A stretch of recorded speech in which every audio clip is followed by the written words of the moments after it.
up arrive in the canyon. That's where I long to be with my three good companions. Just my rifle, pony and me.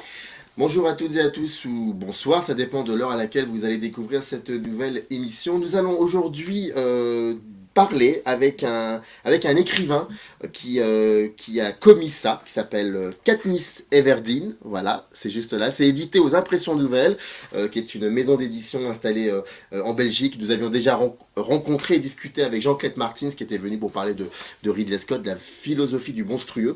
Et donc je remercie énormément la maison d'édition aux Impressions Nouvelles de nous avoir aidé à concevoir cette émission.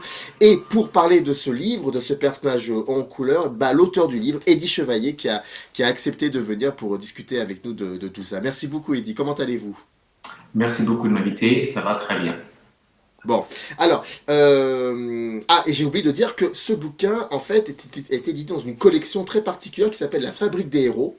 Et voilà, ça c'est très important parce qu'il y a d'autres titres, dont un qui sera axé autour de Dark Vador et que nous aurons l'occasion aussi de discuter avec leurs auteurs un peu plus tard. Mais aujourd'hui, c'est Katniss Everdeen, et pour ça et ceux qui ne savent pas, c'est l'héroïne j'allais dire d'une trilogie, mais c'est d'une tétralogie, je crois. Il y a trois films, mais le dernier est composé de deux parties, c'est Hunger Games.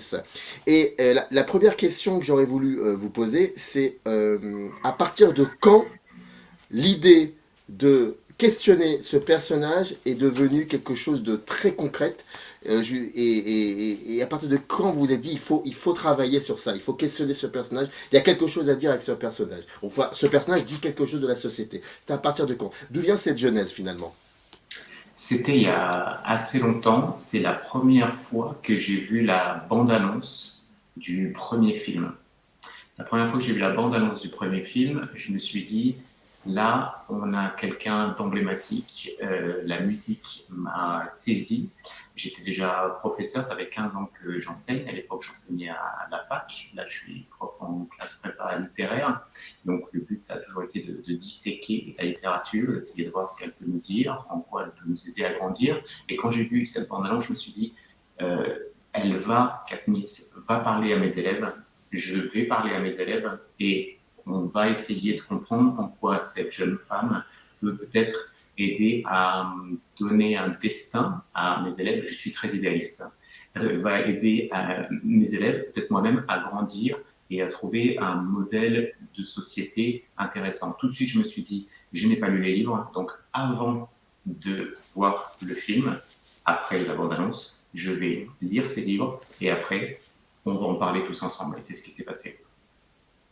Mais que ce personnage dit quoi finalement de la société dans laquelle a été évolue, mais aussi de la société, d'autres sociétés. Ça dit quoi exactement ce personnage? En quelques mots, parce que je sais on va développer ça bien pendant l'émission, parce qu'il y a pas mal d'aspects, pas mal de thématiques que vous soulevez, mais en quelques mots, ça dit quoi exactement de notre société, ce personnage?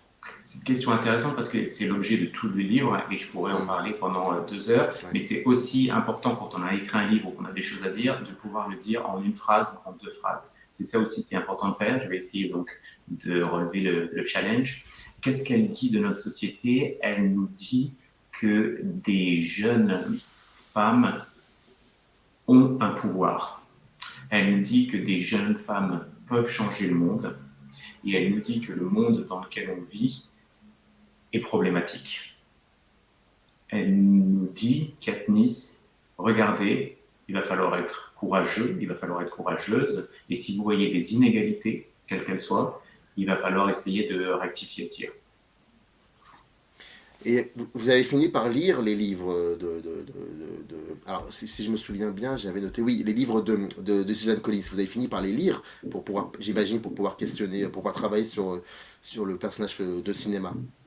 Alors, exactement comme je vous dis, c'est ma première rencontre, c'était avec la bande-annonce, et après, hop, les livres, tout de suite, avant de voir tous les films. Vous l'avez dit, il y a 3 livres, il y a 4 films, alors tout le monde vous dira, et tout le monde aura un peu raison, de vous dire que le 4e film est complètement inutile. Pas inutile pour Hollywood, puisque c'est des centaines de millions de dollars, mais c'est vrai que Hollywood n'a pas peur de rendre le propos un peu plus long, un peu plus lourd à partir du moment où on peut encaisser beaucoup d'argent.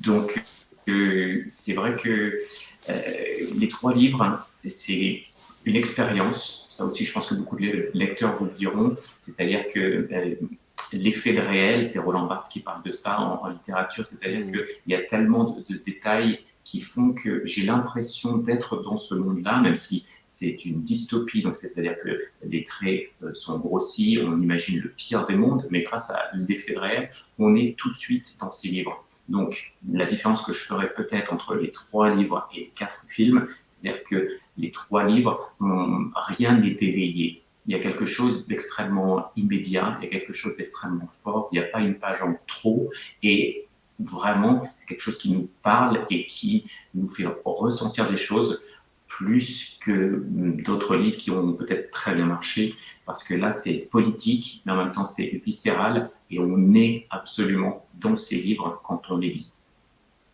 Alors, avant de commencer à parler de l'intériorité du livre, juste une question. Et là, je vais être extrêmement sincère avec vous. Quand j'ai reçu, enfin, je l'avais demandé, donc c'était vraiment une envie très très forte.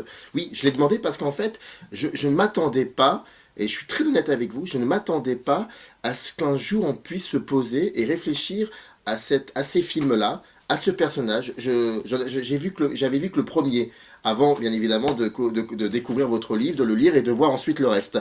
Et je pense que c'est important que je vous pose cette question parce que peut-être aussi elle a dû vous être posée autour de vous. C'est comment il y a quelque chose à un moment qui fait que en voyant les films, et là j'entends bien, je parle bien des films, en voyant les films, il y a quelque chose qui à mon avis a dû être évident pour vous, à savoir que ça n'est pas qu'un blockbuster, c'est autre chose.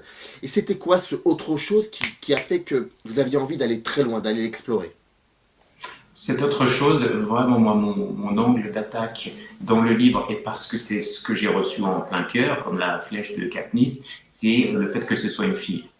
C'est vraiment ça que j'ai vu, parce que des vaisseaux spatiaux, on en a déjà vu, des dystopies, on en a déjà vu, Battle Royale, on l'a déjà vu, des gens qui s'entretuent avec une violence gorissime entre adolescents, préadolescents, on l'a déjà vu. Par contre, le fait que ce soit une guerrière de 16 ans, ça, pour moi en tout cas, on n'a pas déjà vu.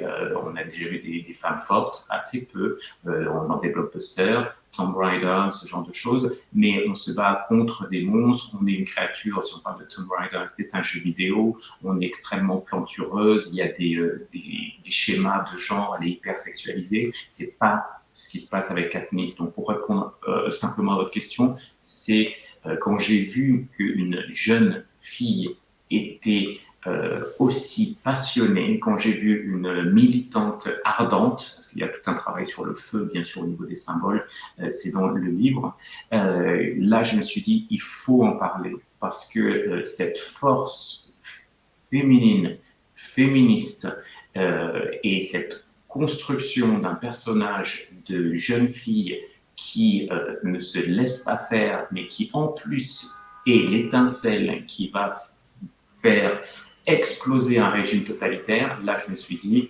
on a besoin, vraiment c'est ce que je me suis dit, on a besoin d'une histoire pareille. Ouais, c'est qu'il y a une résonance très très forte avec l'actu américaine, mais aussi parce que les Américains il y a toujours une répercussion sur quand ils font quelque chose, il y a toujours une répercussion sur le monde entier, donc il y a aussi une actu avec ça. Page 21, allez, on commence. Page 21, enfin on a déjà commencé, mais on commence surtout l'intérieur du livre. Vous écrivez ça. Si Katniss est à bien des égards une descendante d'Artémis, donc Artémis c'est la déesse, pour résumer, de la chasse en quelque sorte, elle est aussi l'héritière d'une philosophie bien américaine. Parce que sa rébellion est sans limite, parce qu'elle fait toujours ce qu'elle redoute, parce que son existence parce que son existence est dissidence. Elle est l'incarnation du transcendantalisme, courant de pensée littéraire et philosophique développé à la fin des années 1820 et 1830. Et à l'époque, les États américains, nouvellement unis, étaient à la recherche d'une identité culturelle. Est-ce que vous pouvez m'en dire un peu plus sur le transcendantalisme? Et surtout, est-ce que donc, si j'ai bien compris, Katniss, à ce moment-là, elle est une espèce de symbole d'une indépendance culturelle, finalement? Une indépendance culturelle américaine? C'est ce que je vois aussi, et pour être un peu plus clair, peut-être sur le transcendantalisme, on se dit, oh mon Dieu, c'est un grand mot. Le transcendantalisme, vous l'avez dit, c'est une philosophie américaine, c'est un courant de pensée, et le transcendantalisme, si on devait retenir un seul concept, c'est ce qu'on appelle en anglais self-reliance. Ça veut dire quoi? To rely on, ça veut dire compter sur. Donc self-reliance, c'est je peux compter sur moi-même. Je suis à moi-même mon propre soleil. C'est ça qui se passe. Le transcendantalisme, c'est une forme de romantisme aussi, également. C'est-à-dire que la nature, moi, on ne fait qu'un. La nature, moi, Dieu, nous sommes là et nous sommes la vérité. Il faut tout ce que je dis, bien sûr, un petit peu simplifié, c'est plus compliqué que ça, mais en tout cas, c'est vraiment les tenants les plus importants. Le transcendantalisme, il a été défini en très grande partie par Emerson, c'est lui le philosophe, et il explique aussi qu'il faut en finir avec c'est une citation, les credos périmés. C'est-à-dire qu'il va falloir arrêter, et ça aussi c'est une idée clé, il va falloir arrêter de se chercher à l'extérieur de soi-même. Donc, ce qui se passait aussi à l'époque, vous l'avez dit, c'est les États-Unis qui ont été indépendants de facto, géopolitiquement parlant, si vous voulez, mais tout reste à faire culturellement. Donc, avec ce transcendantalisme, c'est aussi une façon de déclarer son indépendance intellectuelle, culturelle, en rompant avec ses credos périmés et en disant bon, l'Europe, c'est fini, mais c'est aussi fini culturellement. On ne peut pas en finir culturellement avec l'Europe, vous pensez bien, surtout que, je l'ai dit, c'est une forme de romantisme, et le romantisme, ça vient de l'Allemagne, etc. Mais là, il y a quelque chose qui tourne autour de l'indépendance culturelle. Et pourquoi est-ce que je parle du transcendantalisme? C'est pas simplement parce que je fais des cours sur le transcendantalisme, c'est aussi parce que je me dis, c'est très bien fait ce portrait de Katniss. Vous le disiez, la collection s'appelle La fabrique des héros, et une des questions du livre, c'est comment est-ce qu'on fabrique des héros. On fabrique des héros avec des symboles, on fabrique des héros avec des noms qui ont un sens. Katniss, pourquoi est-ce qu'elle s'appelle Katniss? Et on est encore en train de parler du transcendantalisme. Elle s'appelle Katniss parce que Katniss, c'est le nom d'une plante. C'est le nom d'une plante. Sagittaire en français, ou parfois on voit fléchière, ce qui est pas mal étant donné qu'elle est archère Katniss. Et donc cette plante, elle a un écho particulier parce que le père de Katniss lui dit dans le roman, tant que tu te trouveras, tu ne mourras pas de faim. Donc là, il y a un jeu sur tant que tu te trouveras, c'est-à-dire que tant que tu trouveras cette fleur-là, parce qu'on peut manger les tubercules, les racines de cette plante. Et on sait que Katniss vit dans un district extrêmement pauvre. Donc son père lui dit, tant que tu te trouveras, tant que tu trouveras la plante qui porte ton nom, tu ne mourras pas de faim. Mais bien sûr, on entend aussi, tant que tu te trouveras toi-même, tu ne mourras pas de faim, puisque tu vas te nourrir toi-même de ta force absolue. Le transcendantalisme, je l'ai vu de cette façon-là. Est-ce que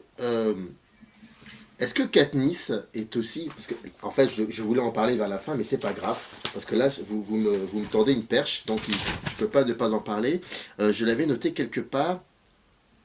Oui, parce qu'à un moment dans le livre, c'est génial. Alors d'ailleurs, il faudrait que je retrouve oui, c'est page 52 où vous dites un peu que ces films dialoguent aussi, poursuivent quelque chose qui existe déjà dans le cinéma, et vous citez d'autres films, donc il y a des dialogues entre eux, et c'est des connexions, et par exemple pour en citer quelques-uns, il y a The Most Dangerous Game, il y a Rollerball, La course à la mort de l'an 2000, etc., etc., etc. Bon, mais est-ce que Katniss, en fait, en vous écoutant, c'est le résultat de plusieurs types de révolutions culturelles réelles, hein, j'entends bien, pas fictives, mais réelles, et donc dans les années 40, 50, surtout les années 60, les années 70.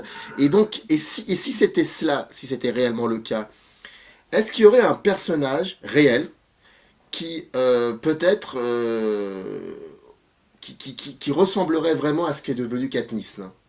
En gros, Katniss, si on devait la comparer à un personnage bien réel, ce serait qui selon vous? Hein, parce qu'à un moment vous en parlez, vous faites même un chapitre. C'est pour ça que je me suis permis cette question. Moi, je verrais bien Greta Thunberg aujourd'hui comme son héritière pour plusieurs raisons. C'est-à-dire que quand on entend Greta Thunberg parler, elle a des images de feu également en disant notre maison brûle à cause du réchauffement climatique. C'est une jeune femme qui n'a pas peur de prendre la parole. C'est une jeune femme qui n'a pas peur de tenir tête aux hommes politiques. On l'a vu même en France, hein, elle est venue par exemple à l'Assemblée nationale, elle est allée dans des grandes organisations internationales.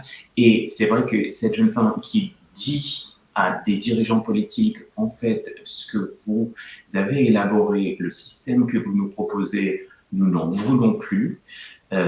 Moi, je dirais bien ça comme ça. Et finalement, vous voyez que c'est intéressant parce que vous me parlez d'actualité, mais je retourne au transcendantalisme, parce qu'on a parlé d'Emerson avec sa déclaration d'indépendance culturelle, mais il y a aussi un autre versant du transcendantalisme un peu plus politique, et cette fois, c'est David Henry Thoreau, et lui, il a écrit La désobéissance civile. La désobéissance civile, c'est un autre Américain, et qui dit, en fait, le meilleur gouvernement, c'est le gouvernement qui ne gouverne pas. Et lui, il a décidé, Thoreau, d'aller vivre un peu radical, hein, 2 ans, 2 mois, 2 jours, tout seul dans la forêt, parce que la société, c'était pas pour lui. Et par exemple, si on voit le film Into the Wild, il y a des citations de Thoreau, et bien sûr, tout ça est là-dedans. Donc, je dirais Greta Thunberg. Vous en parlez dans le livre, d'ailleurs.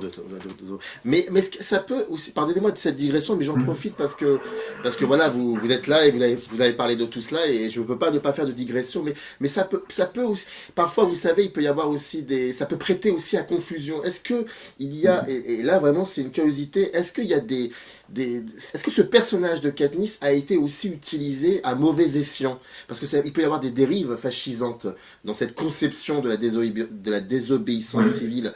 Est-ce que, à ma connaissance, je ne pense pas, je n'ai pas souvenir de ça, mais est-ce qu'il y a eu comme ça une réutilisation de ce personnage à des fins plutôt complexes aujourd'hui? Moi, je pense à la réutilisation de ce personnage et plutôt au symbole, vous savez, les 3 doigts comme ça. Ouais. Et ça a été réutilisé partout, en Thaïlande, au Myanmar, donc en Birmanie, à Hong Kong, donc en Asie du Sud-Est, mais pour les bonnes raisons. Donc là, je ne réponds pas à votre question, mais elle est devenue un symbole dans le monde contemporain, véritablement, avec des aspirations démocratiques. Hong Kong, la révolution des parapluies, par exemple, et les gens dans la rue font ça. En Birmanie aussi, il faut savoir que c'est aussi culturel, parce qu'en Birmanie, il y a 45% de la population qui a moins de 25 ans. Donc, ils ont vu Katniss, il s'est passé quelque chose.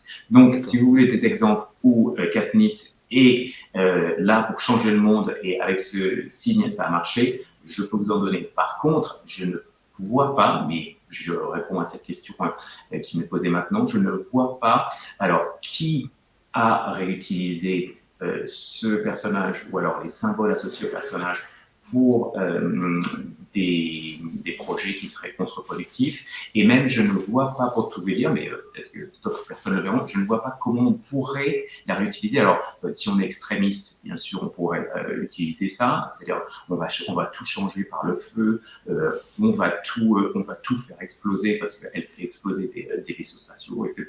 Mais comme le but du jeu, c'est de sortir d'un système qui, quand même, prend des jeunes gens, les met devant des caméras, en live, en disant « Allez, c'est le moment de bien manger », en les regardant se tuer les uns les autres, pour que tout ce système totalitaire puisse marcher. Une réécriture du mythe de Thésée avec les Minotaures, on les met dans un labyrinthe et on va les sacrifier. Comme elle essaye de sortir du sacrifice, je verrais quand même, ce serait un contresens absolu de la personne qui utilise Katniss comme ça, et à mon avis, ça ne pourrait pas marcher parce que l'écho ne serait pas le bon. On voit en Asie du Sud-Est, ça a fait écho parce qu'il fallait lutter, comme dans les films, comme dans le livre, contre un régime totalitaire.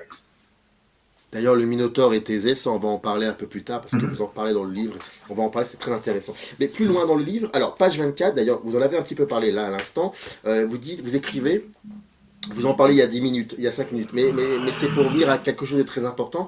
Vous dites, rapprocher Katniss donc des transcendantalistes permet aussi de comprendre en quoi la forêt est un endroit poétisé. Alors je continue, vous dites Henri David Thoreau, que l'on peut considérer donc comme le disciple d'Emerson, mit en pratique ses principes. Le jour de la fête de l'indépendance en 1945, comme vous l'avez dit, il partit vivre à Walden, passer 2 ans dans une petite cabane au fond des bois. Thoreau est également l'auteur d'un essai en phase avec l'idée de Katniss, la désobéissance civique, qu'il a écrit en 1849. On y trouve des phrases comme le meilleur gouvernement et le gouvernement qui ne gouverne pas du tout, etc., etc. Et un peu plus loin, vous écrivez « La forêt, bien sûr, n'a pas attendu les transcendantalistes pour devenir un lieu de dissidence, parce qu'elle cache le ciel où la civilisation occidentale a placé le divin, la forêt éclipse Dieu. » C'est quoi le lien entre Katniss et cet élément-là, l'élément de la forêt? Katniss ne serait pas Katniss sans la forêt. Déjà, il y a son nom. Et on sait bien quand on étudie la littérature que ça s'appelle l'onomastie, qui est encore un nom compliqué. L'étude des noms, on sait bien que les noms en littérature sont des talismans. Les noms vont façonner le destin des personnages, comme parfois dans la vie aussi également. Et déjà, elle devient une créature pleine de sève dès le départ avec son nom.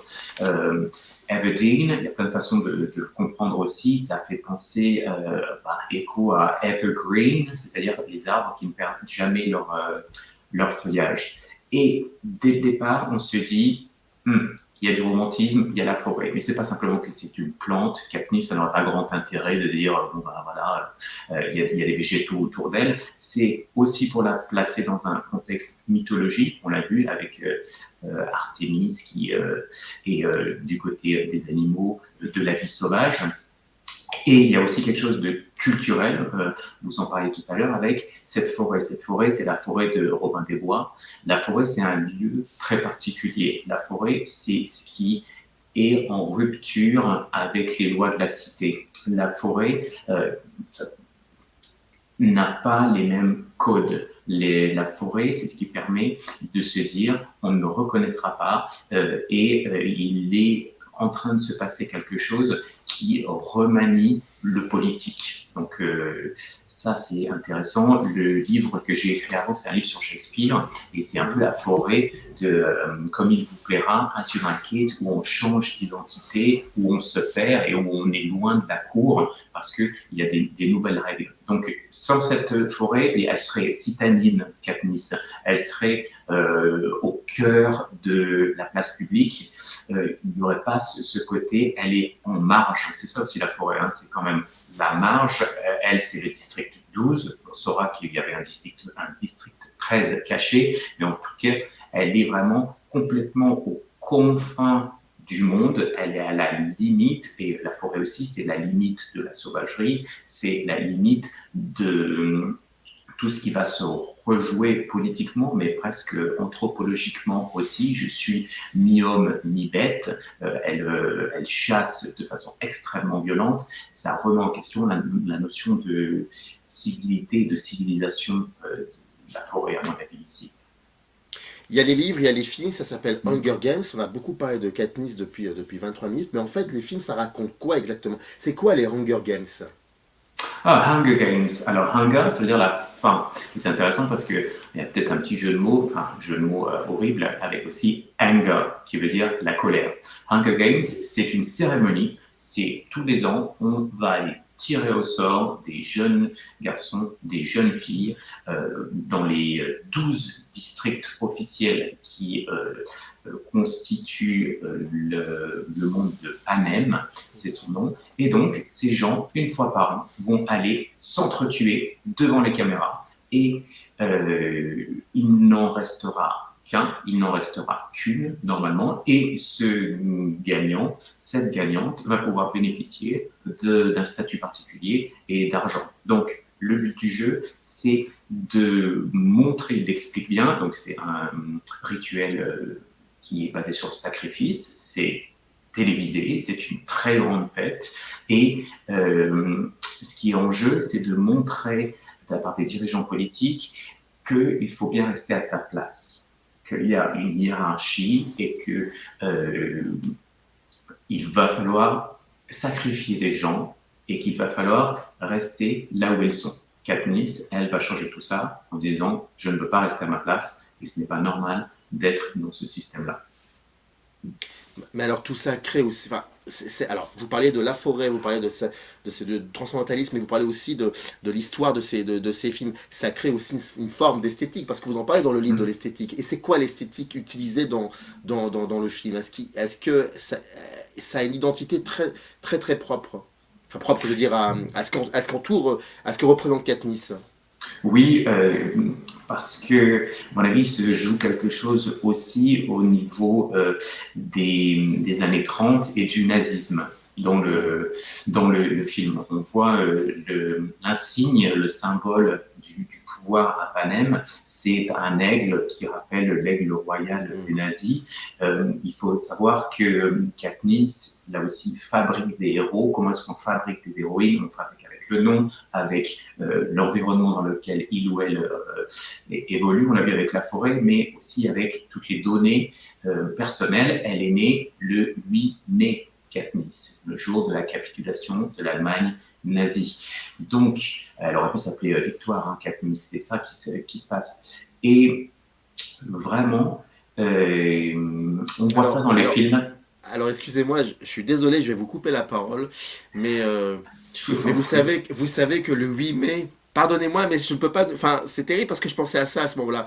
Le 8 mai 45, quand effectivement, dans le monde entier, on fêtait la victoire, il y avait dans un pays où d'autres personnes fêtaient aussi cette victoire parce que ces personnes-là pensaient que ce pays allait être indépendant. En fait, c'est l'Algérie qui, le 8 mai 45, quand les Algériens sont sortis dehors, ils étaient contents parce qu'il y avait eu un contrat oral qui disait que si les Algériens aidaient la France, eh bien, ils seraient indépendants. Et finalement, ça ne s'est pas fait comme ça. Et donc, le 8 mai, il y a eu un massacre. Donc, je me dis aussi que ça peut être intéressant de... Enfin, voilà, c'était juste une petite parenthèse. C'est Et que je vous disais, avez ça peut être intéressant aussi de voir ça. Enfin, voilà, je referme la parenthèse. Pardon, excusez-moi. Vous avez tout à fait raison, c'est le massacre de Sétif et, euh, Exactement. et c'est aussi mentionné dans le livre parce que il y a plusieurs luttes. C'est pas simplement on est contre les nazis, surtout que c'est devenu, ce serait peut-être un petit peu facile de tout de suite revenir aux années 30, les nazismes, le totalitarisme, c'est plus subtil que ça. Et pourquoi je dis que c'est plus subtil que ça? Bien sûr qu'il y a cet aigle, il y a toute cette imagerie, mais il y a aussi un autre rappel aux années 30, et ça je trouve que c'est très malin de la part des films, c'est-à-dire que on voit et les années 30 sont là, mais aussi parce qu'il y a un travail sur les couleurs qui sont désaturées et un rappel visuel esthétique sur un travail de photojournalisme d'une photojournaliste américaine qui s'appelle Dorothy Lange, avec une photo très très connue qui s'appelle Migrant Mother, la mère migrante, avec ses deux enfants. Et il y a une scène dans le film, dès qu'on voit pour la première fois dans le premier film le District 12, qui commence d'ailleurs, dès qu'on est dans le District 12, on entend un cri. C'est la première fois qu'on rentre dans cette terre de famine, de manque et de pauvreté absolue, et on croit presque reconnaître le visage. Donc les couleurs désaturées, la façon de s'habiller, quand ils vont à la moisson c'est là où on va tirer le nom des malheureux qui vont aller combattre lors des Hunger Games. Là, on se dit, c'est les années 30, et peut-être une des questions qui se pose quand on lit les textes, quand on voit les films, c'est de dire, moi, en tant qu'adolescent, c'est quand même le public visé au départ, je devrais peut-être me poser la question, est-ce que le monde dans lequel je suis en train de vivre maintenant, est-ce que la période dans laquelle je suis en train de vivre maintenant, est-ce que ce n'est pas les années 30 ou est-ce qu'on pourrait pas retourner aux années 30? Moi, j'ai l'impression qu'il y a quelque chose qui est très, très cyclique avec les massacres de la mythologie, Thésée, Minotaure, les massacres véritables des années 30. Attention de ne pas faire revenir l'histoire sur elle-même. Et à mon avis, c'est aussi ça qu'il faudrait peut-être voir dans les films, dans les livres. C'est ça qui fait aussi qu'il y a un très grand écho en disant tout ça, c'est abominable, il faudrait se battre pour que ça n'arrive plus. C'est vrai que la résonance avec ce que nous vivons Hmm. est assez frappante. Vous venez d'évoquer une nouvelle fois la mythologie, le mythe de Thésée et du Minotaure. Ça me permet comme ça de lire ce que vous écrivez, page 33. Vous écrivez, vous dites, encore par rapport au référent, vous dites un des livres de chevet de Suzanne Collins, donc c'est-à-dire l'autrice, celle qui a créé les Hunger Games, vous dites un des livres de chevet de Suzanne Collins est Germinal Hmm. d'Émile Zola. Des liens de parenté littéraires évidents semblent avoir été tissés entre la trilogie Hunger Games et le 13e roman de la saga des Rougon-Macquart. Relisons cette description d'un cauchemar. Je rêvais toujours que j'étais dans la terre, bien loin au fond de souterrains bas et étroits, le long desquels il me fallait ramper sans relâche. Et on croirait entendre Katniss parler de ses peurs souterraines. Zola, on le sait, est un écrivain engagé. Une gigantesque grève de 12 000 mineurs ayant éclaté à Anzin est le point de départ de la rédaction et de Germinal. Descente aux enfers est le titre qu'il donne à ses notes lors de sa grande enquête de 962 feuillets sur le travail dans les mines. Et il est d'autant plus intéressant de mettre en regard Germinal et Hunger Games que les deux univers romanesques usent d'un même imaginaire.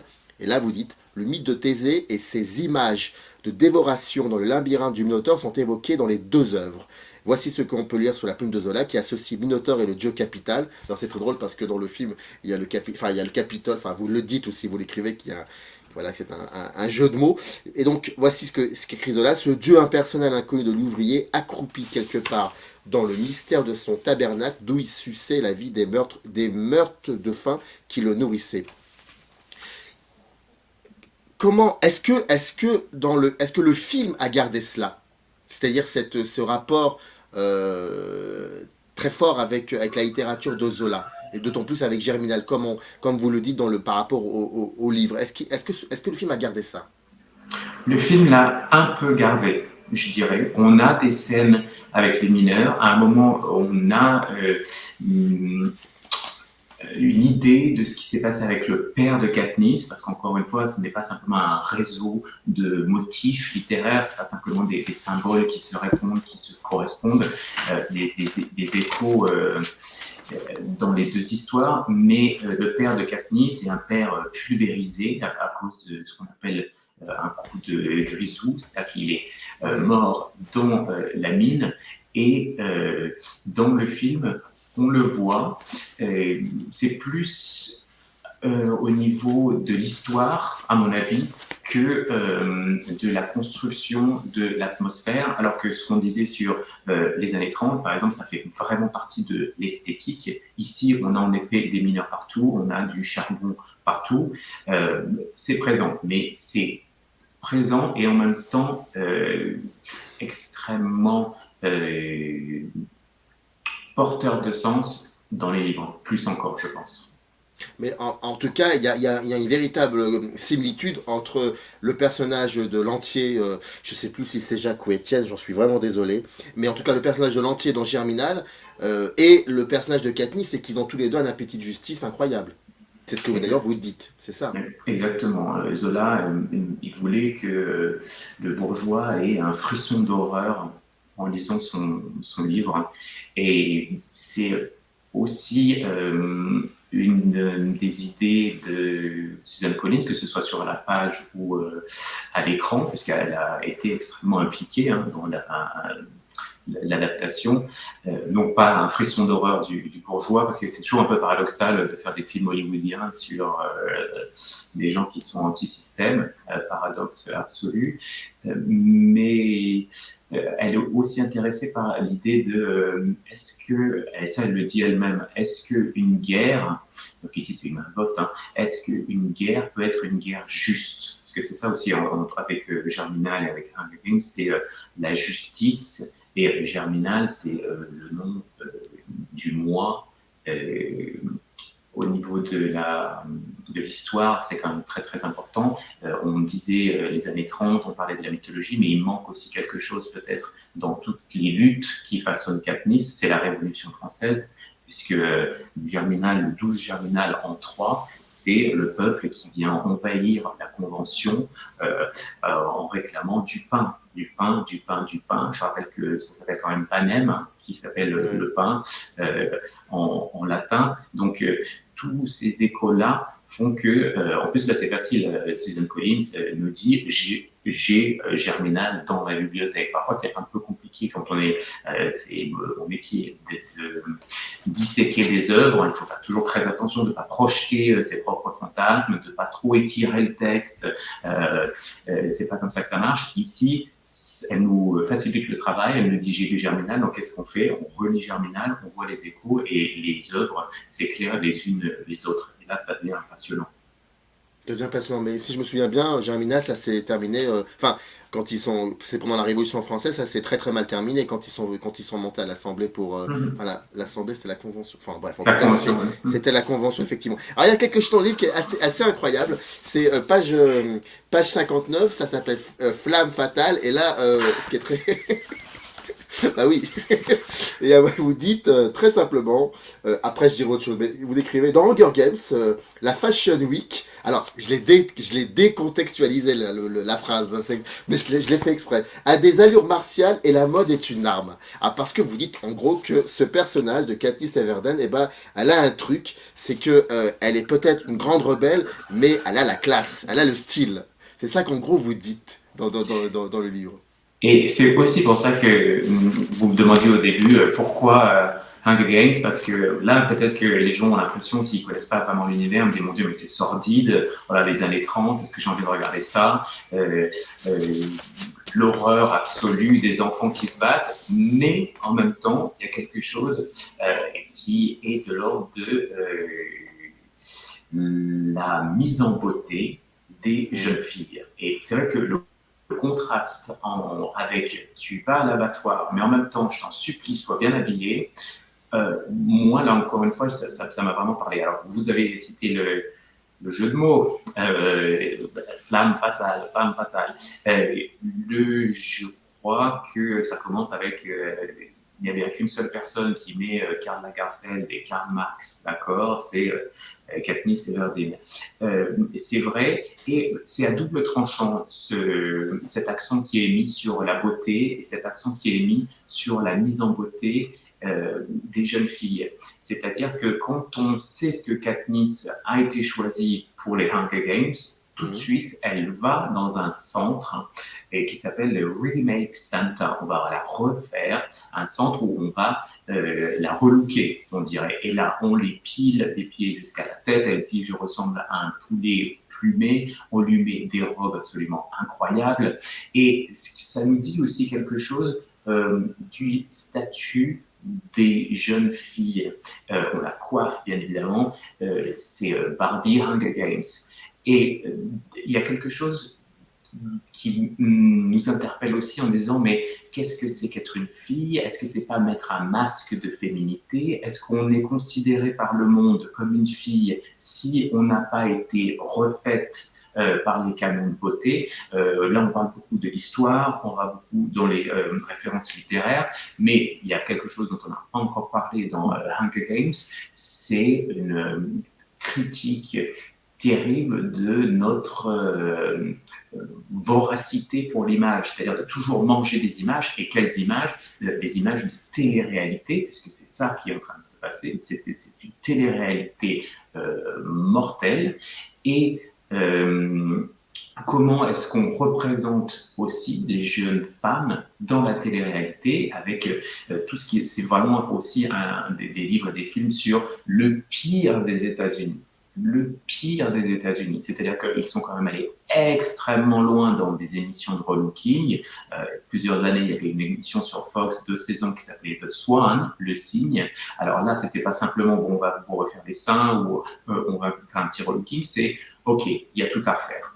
Là, il y a tout à refaire. Nous, on vous prend, on vous refait tout. On refait les seins, on refait tout. Et puis après, on va faire une compétition pour voir laquelle est la plus belle. Et on sait vraiment, avec un recul un peu plus psychologique, de changer l'apparence complète des gens sans un travail psychologique sur les fêlures, sur les névroses, sur les traumatismes. C'est pas parce qu'on change à l'extérieur qu'on change à l'intérieur, c'est quand même assez évident. Et pourtant, en pâture devant les caméras et les gens avaient été très choqués. Donc, ce concept. Oui, mais pardonnez-moi de vous avoir interrompu, Oui, bien sûr. mais ça a un rapport assez incroyable avec leur histoire aussi, à savoir d'effacer les traces, les Bien grandes sûr. traces historiques. Je pense aux Amérindiens, par exemple, des choses comme Bien ça, sûr. enfin des choses, pardonnez-moi, des individus comme ça.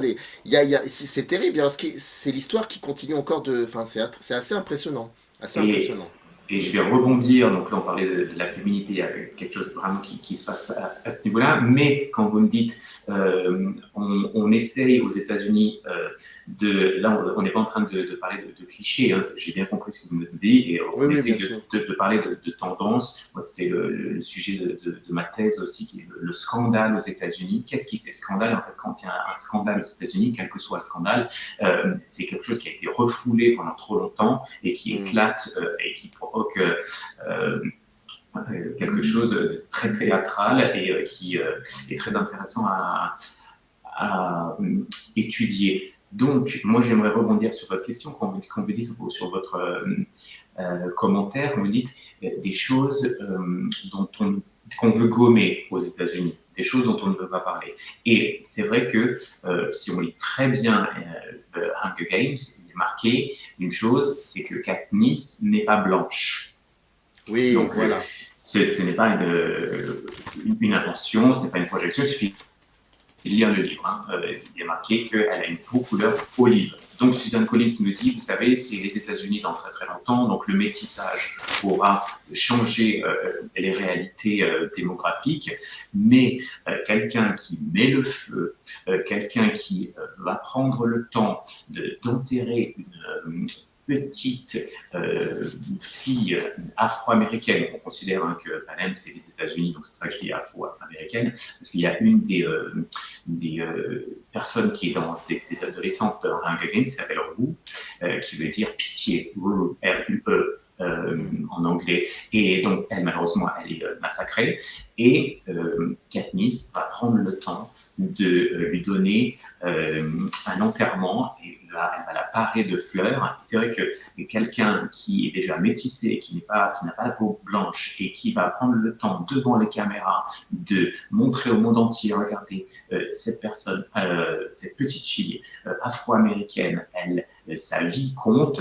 Enfin, Black Lives Matter, c'est quand même important. Il y a dans The Hunger Games, on parlait de la justice, de cette appétit de justice, mais peut-être aussi, pour revenir à ce que vous disiez, qui est tout à fait juste, quelque chose qui est là pour corriger les dérives de l'histoire et pour plonger absolument dans la noirceur, c'est le cas de le dire, des États-Unis, en disant il y a des choses qui n'ont jamais été véritablement...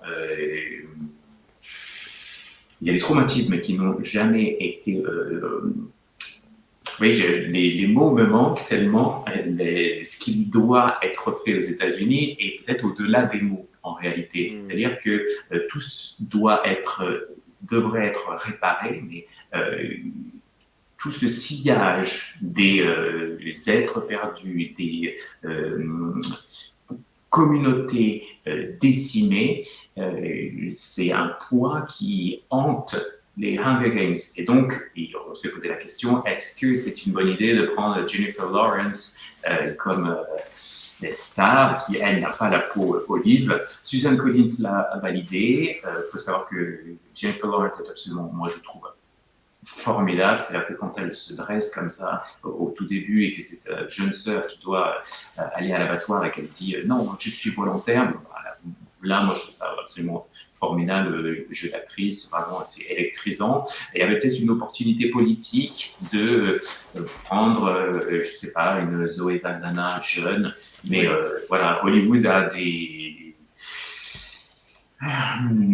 idées et surtout des enjeux que la littérature n'a pas. Donc, le but n'est pas de juger, mais de simplement de dire que c'est dans le livre et ça a un poids politique, à mon avis, très intéressant parce que Hunger Games, vous le dites très bien, et finalement, moi-même, j'ai l'impression que j'ai un élément de réponse grâce à cette interview que je n'avais pas vis-à-vis de moi-même au début. C'est là que vous me disiez, mais qu'est-ce qui vous parle qu'est-ce qui vous a parlé au début dans Katniss? Et finalement, après toute cette discussion, même si j'ai écrit le livre, j'en ai parlé, je me dis finalement c'est peut-être parce que c'est une trilogie littéraire, ce sont 4 films, sur tout ce que l'Amérique n'ose pas dire, sur tout ce qui n'est pas véritablement évoqué dans les fictions mainstream, bien évidemment.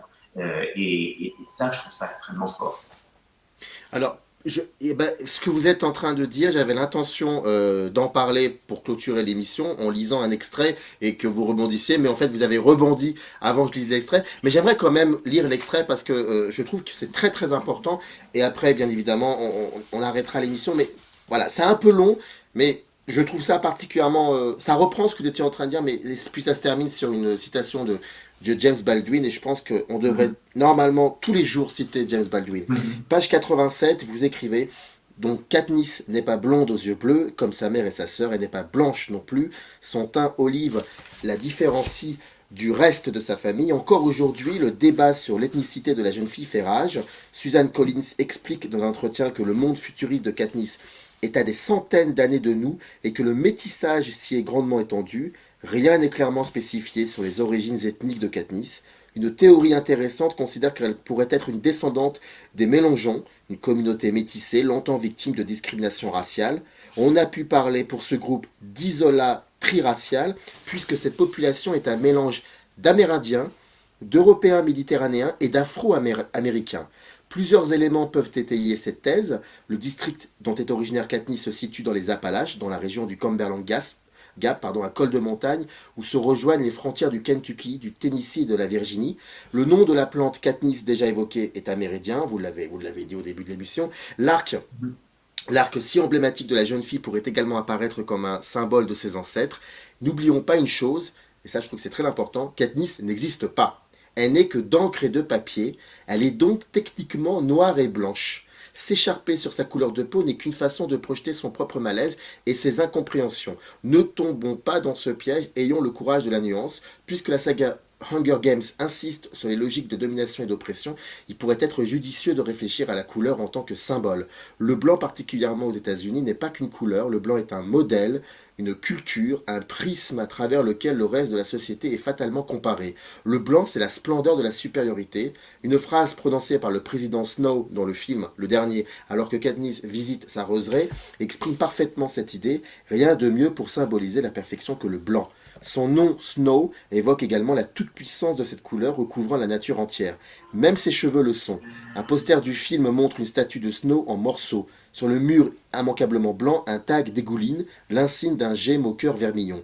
La flèche rouge sang dans son bec semble avoir guillotiné l'idole de pierre. Son marbre n'était-il que craie, blanc sur blanc. Le message est évident. Snow représente le mépris de la supériorité, la brutalité de l'autorité. Ses horreurs sont blanches, le district le plus pauvre est recouvert de suie noire, et le district où le travail confine à l'esclavagisme est celui de roues et de flèches, selon une logique d'exclusion et de marginalisation qui fait partie intégrante des États-Unis dont ils sont chassés de la lumière, pour reprendre une expression de James Baldwin. Quand je lis ce livre, j'ai l'impression que et vous l'avez dit, je trouve ça important, c'est que les choses ne seront plus comme avant aujourd'hui. Donc maintenant, il faut dire les choses, et c'est pas un problème, c'est pas d'être intégriste de les dire les choses, que ça ne doit plus être comme avant. Et donc pour cela, de faire attention à ce qui s'est passé et d'avancer. Et on a tendance à voir aujourd'hui que beaucoup de personnes refusent de voir que des choses ont évolué et qu'on ne peut plus dire les choses comme avant. Non, les choses évoluent. Et ça, c'est ce que je retiens du livre en tout cas. C'est Katniss Everdeen, c'est Embraser son destin, c'est dans la collection La Fabrique des Héros, édité chez Impressions Nouvelles. C'était Eddy Chevalier. Merci beaucoup, c'était vraiment un plaisir de revisiter, de revoir autrement cette saga qui est finalement importante et qui dit beaucoup de choses extrêmement importantes parce qu'il y a une résonance avec ce qu'on vit qui est fondamentale. Merci en tout cas Eddy, c'était vraiment un plaisir. Et si vous voulez vous procurer le livre, c'est dans le descriptif de cette vidéo, vous n'avez plus qu'à cliquer, tout est là. Voilà. Merci beaucoup Eddy en tout cas d'avoir accepté cet entretien. Et merci à vous et merci pour votre enthousiasme et merci beaucoup pour votre invitation. Mais je vous en prie, très bonne journée à vous. Merci. Eric. Au revoir. In the canyon, that's where I long to be with my 3 good companions. Just my rifle.